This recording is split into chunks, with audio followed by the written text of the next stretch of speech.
എനിക്ക് വീണ്ടും ഒരു പെട്ടി വന്നിട്ടുണ്ട്.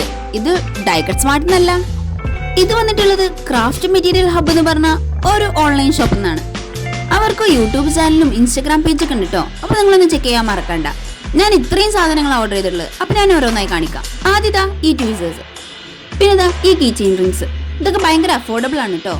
പിന്നെ കുറച്ചധികം വാഷി ടൈപ്സ്. ഇത് സിൽവർ ഷെയ്ഡ് വരുന്നതാ. എങ്ങനെയുണ്ട്? അടുത്ത സെറ്റ് ഇത് ഗോൾഡൻ ഷെയ്ഡ് വരുന്നതാ കേട്ടോ. സംഭവം അടിപൊളിയാ, എനിക്ക് എന്തായാലും ഇഷ്ടമായി. പിന്നെ ഇതാ കുറച്ചധികം കുഞ്ഞു കുഞ്ഞു വാഷി ടൈപ്പ് സെറ്റ്.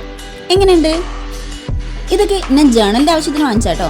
പിന്നെ ഇതാ ഈ സ്റ്റാമ്പ് റോള്, പിന്നെ ബട്ടർഫ്ലൈ സ്റ്റിക്കറും കോട്ടോതി സ്റ്റിക്കറും, അങ്ങനെ കുറെ അധികം ഞാൻ വാങ്ങിച്ചിട്ടുണ്ട്. ഇതൊക്കെ ഞാൻ ജേണൽ ചെയ്യുമ്പോൾ യൂസ് ചെയ്യാൻ വേണ്ടി വാങ്ങിച്ച പ്രിന്റഡ് പേപ്പേഴ്സ് ആണ് കേട്ടോ. ഇതുപോലത്തെ പലതരത്തിലുള്ള സൈസുകൾ അവരുടെ അടുത്ത് അവൈലബിൾ ആയിട്ടുണ്ട്. ഇപ്പൊ ഞാൻ ഒരു 3 തരം സൈസിലുള്ളതാണ് വാങ്ങിച്ചിട്ടുള്ളത്. ഇതാ ഇതൊക്കെ ഭയങ്കര അടിപൊളിയാണ് കേട്ടോ. പിക്ചേഴ്സും ഭയങ്കര ക്വാളിറ്റി ഉള്ളതാണ്. എനിക്ക് എന്തായാലും നല്ലോണം ഇതൊക്കെ ഇഷ്ടമായി. നിങ്ങളും ചെക്ക് ചെയ്യാൻ മറക്കണ്ട. റേറ്റും ഭയങ്കര അഫോർഡബിൾ ആണ്. കൂടാതെ ദാ ഇത് സ്റ്റിക്കർ സ്റ്റാമ്പാണ് കേട്ടോ. പിന്നെ ദാ ഈ സ്റ്റിക്കേഴ്സും, പിന്നെ ഈ ഇംഗ്ലീഷ് കോട്ടോതി സ്റ്റിക്കേഴ്സ്. ഇത് അടിപൊളി കേട്ടോ. എൻ്റെ അടുത്ത് ഇതുപോലത്തെ റേറ്റ് ഇല്ല, അതുകൊണ്ടാണ് കേട്ടോ ഞാൻ ഇത് വാങ്ങിച്ചത്. ഇതും ഭയങ്കര അഫോർഡബിൾ റേറ്റേ ഉള്ളൂ.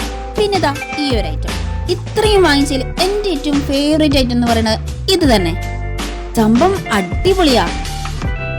ഈ ജേണൽ ചെയ്യുന്ന ഫോറിനേഴ്സ് ഒക്കെ അല്ലേ, അവരുടെ അടുത്തൊക്കെ ഉള്ള പോലത്തെ ഒരു ഐറ്റം ആണ് ഇത്. എന്തായാലും കണ്ടപ്പോൾ എനിക്ക് നല്ലോണം ഇഷ്ടമായി. വാങ്ങിച്ചു നോക്കിയപ്പോൾ അതിനേക്കാൾ ഇഷ്ടമായി. അപ്പോൾ ഇത്രയൊക്കെ ഞാൻ വാങ്ങിച്ചത്. ഇത് അവരുടെ ഫ്രീ ഗിഫ്റ്റ് ആയിരുന്നു കേട്ടോ.